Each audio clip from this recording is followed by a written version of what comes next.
Hank, let's take the warm-ups off, brother, and let's spin the Lakerland wheel for a first topic. Want to take it there before we get into it? All right, that sounds good. Let's spin it.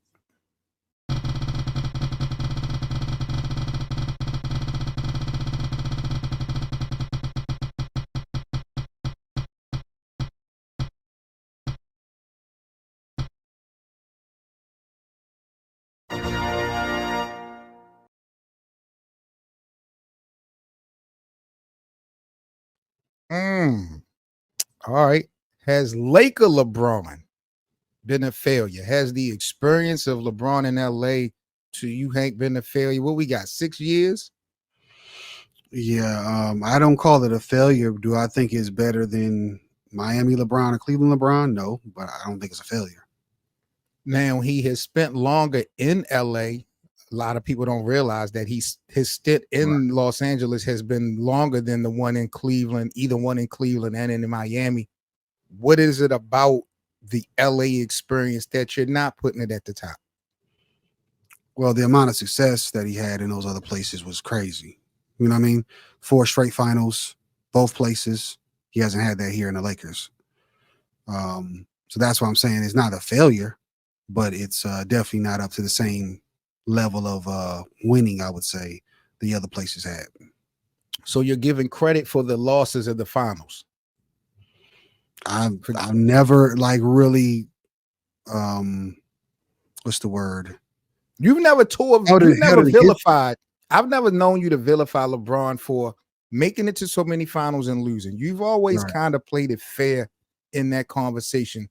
So you are clearly giving it a pass now because that's basically what he has to show for it outside of the 3 titles, 2 in Miami, 1 in Cleveland. He has a ton of appearances in the finals. Correct. But that's a low. And there's always been an argument in a conversation, especially with LeBron. Sometimes it's like, is his career, is his legacy better not making it to the finals? Because it's like another finals loss looks way bad. Is you're better off not even making it to the finals if you're only going to lose? And you see in Los Angeles, he only went one time and he got the win in 2020. But haven't gotten it done since then. So you still don't hold that against him, the inefficiency of winning the finals. No, obviously you want to be on the other side of it. What is he? 4-6. You want to be 6-4 or 8-2 or 10-0. But getting there is a big deal. That's why I don't. I always had Magic Johnson in the GOAT room in the GOAT conversation because of how many times he got the Lakers to the finals in that short amount of time. I think that's greatness. You be able to take your team and in a team sport, and you're part of the cog that helps it get there. I'd rather be in the finals than being put out in the first round or not making the playoffs. I think that it just shows you your talent level. And of course, you see with LeBron, he was a big reason for them getting there because when he left, what happened? They're not getting back there every year. So it's a big important part of those teams. Because experience plays a factor. There's only one team in each conference that's going to get to the final round.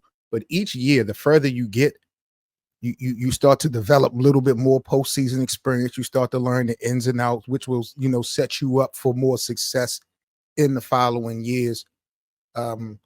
So going definitely has to have some type of credibility.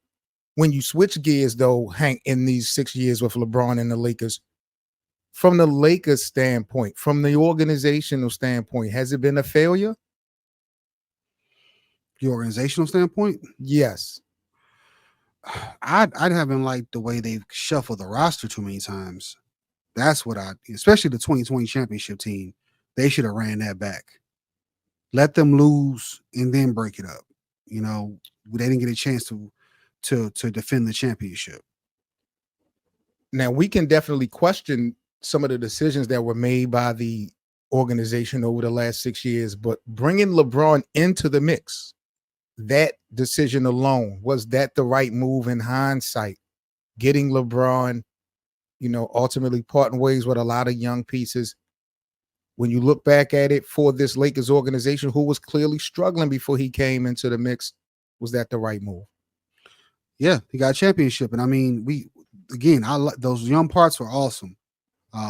We can name quite a few of them, but has any one of them won a championship anywhere else right now? And we don't know if collectively they would have done it as well. Lonzo Ball, Clarkson, Randall, who else? Ingram, Ingram, Hart. Josh Hart, You throw D'Lo in there too if you want yeah, to. Lonzo Larry Ball, Nance Jr. Yep, yep. Larry Nance Jr. Jordan All of them. Clarkson. Yeah, all those guys, awesome. With Zubac's another Yep. guy. All of them would have been great on that team. Would it result in a championship? I don't know. I don't think so. And separately, they haven't been able to pull the plug either. Yeah, I agree with you 100%, Hank, on everything. I feel like this overall experience from LeBron's perspective as well as the organization perspective has been a plus. It hasn't been perfect.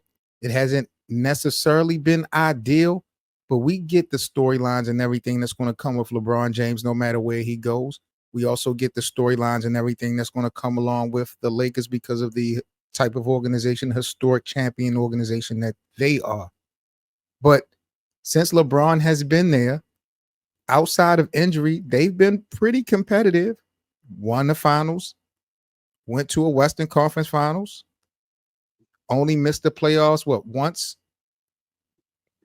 maybe twice Maybe twice in the 6 in that years. 6 year period. And That's a I little mean, bit we something. count I don't really sneeze at that because Kobe's missed the playoffs before. D Wade, the greatest. Jordan, Jordan has missed the playoffs. And and it's the latter I part don't of his know. career too. And then I still question Anthony Davis a little bit as far as who's the leader of the Lakers or who's going to be the future of the Lakers as far as a cornerstone. But LeBron's presence brought that into the mix, so he's helped establish the future for your team. I'm not so sure Anthony Davis will be interested in coming to the Lakers if LeBron was never there. I'll give it somewhat of a chance because it is LA, it is the Lakers, so they got a shout out just off of that. But having LeBron there definitely was the biggest factor of him being here. If there was one thing, not that you necessarily agree with, Hank, but just by the masses of Lakerland, if there's one thing that Lakerland should be disappointed with in this experience with LeBron in LA, what would you say it would be? Disappointment. Because Lakers Nation, for the most part, we watch comments, they want him out. Yeah. I think they're ready for the youth movement, which you just talked about. And I think they feel like LeBron is holding that up, but they're not taking into account, again, he did bring a championship. He got us to the conference finals. And some of these moves, even though the organization is making them, they are also doing it because LeBron and AD are here and they are trying to maximize the window. They knew they made a mistake with the Westbrook. They fixed it, got to the conference finals. Now they're trying to adjust again to try to make some more noise while the last couple of years or so as Bron and AD play together. So I think this basically the turnover that they're worried about. They I guess they feel it's not consistent enough, especially since they won the championship. That's probably the Lakers fandom problem is not consistency in the youth for the future. If anything, Lakers Nation should be disappointed with the term instability through this whole experience with LeBron. There has really been nothing stable happening in Los Angeles for the most part. How many coaches have we went through alone since LeBron has been here? Three? Yeah. Three coaches in 6 years? Twice in the last 4 years, if I'm not mistaken, or maybe twice in the last 3 years, we've went a season with two different rosters because we had to make major adjustments at the half, correct? Correct. Then you got the whole availability situation with Anthony Davis. And there has been no comfortability. LeBron has not brought any stability to Los Angeles. He hasn't put this team in a comfort zone. And I don't know if he is responsible for doing that. But if there's one thing that I could say that Lakerland will probably could be frustrated with, one of the things is just there has been there's just been total instability since he's come here. Definitely. You know, but he's doing this thing, and I'm excited. Are you excited from what you're seeing from LeBron right now in international play over there in France? Both him and AD. It's just will it translate to the season? And they both look amazing over there. And if they play like that for most of the season, of course, into the playoffs, they got a great shot of, championship contention. What about Rui? Because he's also in the Olympics right now, playing with Right. Japan. He took the loss yesterday, but are you impressed with how Rui has played? He looked sharp before he got ejected last night. Yeah. But of course, he's a vocal point. He's going to play a different role with the Lakers. Yeah. But you see it in flashes when he plays with the Lakers, how good he really is. He just has to be consistent enough for them to get to those conference finals and the finals, and try to go for the championship number 18. I predict you, Hank, myself, and BA, we're going to have a lot of conversation this season when we talk about Rui Hachimura. I don't think that he's going to end the season in the purple and gold.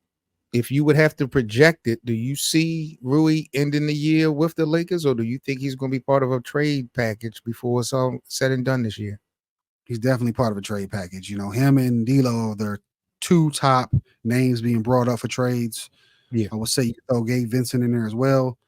And if they get a chance to get someone like a Jeremy Grant or something, I think definitely he'll be gone.